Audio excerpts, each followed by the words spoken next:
বিতর্কের জন্য অবসান ঘটছেই না কোচবিহার রাসমেলাকে কেন্দ্র করে। মেলা শেষ হওয়ার পরেও বিতর্কে রাসমেলা।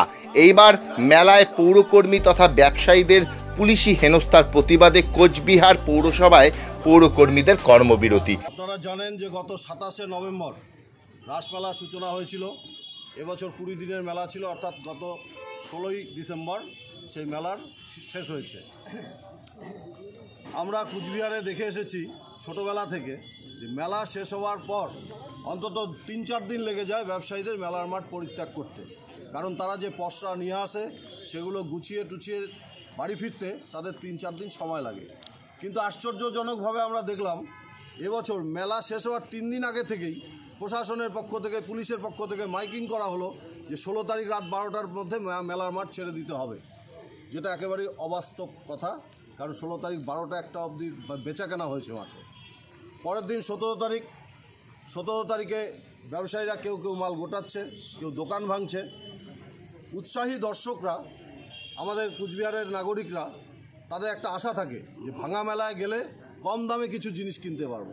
সেরকম বহু ক্রেতা মাঠে উপস্থিত হয়েছিল। তারা হয়তো কেউ বাচ্চার পোশাক কিনছিল, কেউ হয়তো ঠাকুরের জিনিস কিনছিল। হঠাৎ করে পুলিশের পক্ষ থেকে এসে দোকানদারদের উপরে লাঠিপেটা শুরু হলো, দোকানগুলোর উপরে লাঠিপেটা শুরু হলো, ব্যবসায়ীদের উপরে লাঠির চার্জ করা হলো, এবং যাতে কোনো কেনাবেচা না হয় তার জন্য সাধারণ মানুষকেও ভীত সন্ত্রস্ত করা হলো। পৌরসভার কর্মচারীরা যখন ব্যবসায়ীদের পাশে দাঁড়াতে গেল, তখন পৌরসভার কর্মচারীদের সঙ্গে দুর্ব্যবহার করা হলো, তাদের উপরেও আঘাত করা হলো। পৌর কর্মচারীরা কী বলেছিল যে আপনারা ওদের পসরা গোটানোর সুযোগ দিন, আপনারা বললেই তো ওরা উঠে যেতে পারবে না। কিন্তু পুলিশের পক্ষ থেকে সে কথা শোনা হয়নি, উল্টে পৌর কর্মচারীদের আক্রমণ করা হয়েছে। এই ঘটনার প্রতিবাদে আমরা সর্বস্তরের পৌর কর্মচারীরা আজকে পেন ডাউন, স্টুল ডাউন অর্থাৎ কর্মবিরতি ঘোষণা করছি। যতক্ষণ পর্যন্ত না দোষী পুলিশ কর্মীদের শাস্তি দেবে, ততক্ষণ পর্যন্ত আমাদের কোচবিহার শহরে সমস্ত ধরনের পৌর পরিষেবা বন্ধ থাকবে, শুধুমাত্র পানীয় জল আর বৈদ্যুতিক আলো ছাড়া। আপনারা বলছেন আপনাদের পৌরকর্মীদের উপর করেছে, আক্রমণ করছে, কোনো কেউ কি আহত হয়েছে বা কিছু হয়েছে, এরকম আছে ঘটনা আছে? হ্যাঁ, অনেকেই আছে।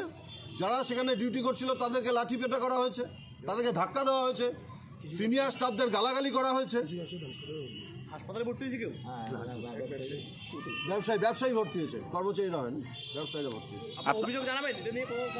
হ্যাঁ, আমরা অভিযোগ জানাচ্ছি তো, এই যে প্রতিবাদে আপনাদের মাধ্যমে জানাচ্ছি। ডিএমকে বা পৌরসভা চেয়ারম্যানকে বা সেটা পরবর্তীতে আমরা বসে ঠিক করে নেব। আজকে কি তাহলে পৌরসভার কাজ বন্ধ আছে? পৌরসভার সমস্ত কাজ বন্ধ, এবং শুধু বললাম যে পানীয় জল আর বিদ্যুৎ ছাড়া আমরা সমস্ত পরিষেবা। কতদিন চলবে এই আন্দোলন? যতক্ষণ না আমরা উপযুক্ত বিচার পাবো। স্থায়ী অস্থায়ী সমস্ত সব